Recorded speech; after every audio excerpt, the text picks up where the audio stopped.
So, in the next 2 years, I will develop my research at RCSI, the University of Medicine and Health Sciences, in collaboration with my supervisor, Christina Rash. With my project, I aim to identify molecular signatures with a circadian signature related to epilepsy development and disease progression, as well as predict sudden unexpected death in epilepsy, or just SUDEP, and Dravet syndrome.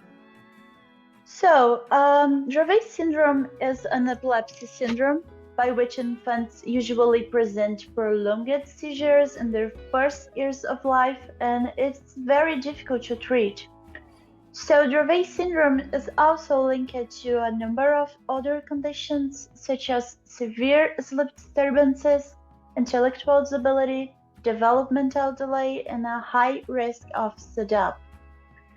People with Dravet syndrome commonly present nocturnal seizures, and it's known that SUDEP most commonly happens at night.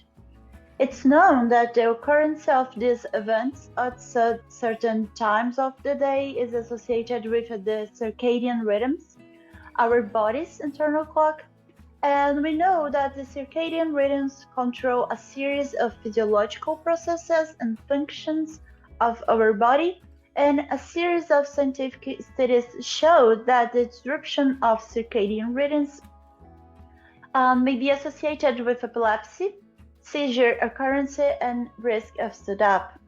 Despite efforts, until today, no signatures or biomarkers have yet been identified for this condition, and there is an urgent need for interventions to prevent SUDEP in these patients.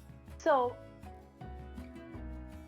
my project will involve two main parts, the preclinical part and the clinical part. In the first one, I am to characterize molecular signatures using a transgenic mouse model of Dravet syndrome. For that, I will take blood samples over 24 hours to identify which genes change their expression in a circadian way, and if the establishment of the disease changes the expected readings of these genes. These findings could shine a light about aspects such as sleep disturbances. Importantly, I also want to check whether the disruption of these circadian rhythms that we know is happening in Dravet syndrome may impact epileptogenesis when spontaneous seizures start, or just SUDEP risk. So, completing this first part, I expect to have identified a number of possible genes that could potentially be relevant for helping the evaluation of SUDEP risk. And in the next phase of my study, I will recruit people with Dravet syndrome across multiple clinical sites in Europe to investigate their circadian rhythm profile. And for that, I will use a number of tools, such as the application of specific questionnaires and assessments like actigraphy and EEG. So finally, I will measure all these genes of interest and those that were identified in the first part of my study, the preclinical one, and I will measure these all genes in blood samples from these patients and to identify circadian biomarkers that might be relevant to SUDEP risk.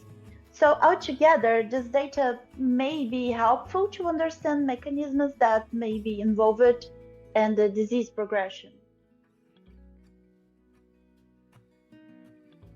So I strongly believe that my research is of great value for people with Dravet syndrome and their carers, and for the scientific community. Through this, we expect to shine a light on possible biomarkers related to SUDEP risk, and this will support upcoming studies and development, aiming to hopefully in the future predict SUDEP risk in more vulnerable patients. And furthermore, these results will help us to understand the role of circadian rhythms and the sleep disturbances, development, and progression of Dravet syndrome, which might also help future studies to develop new treatment avenues.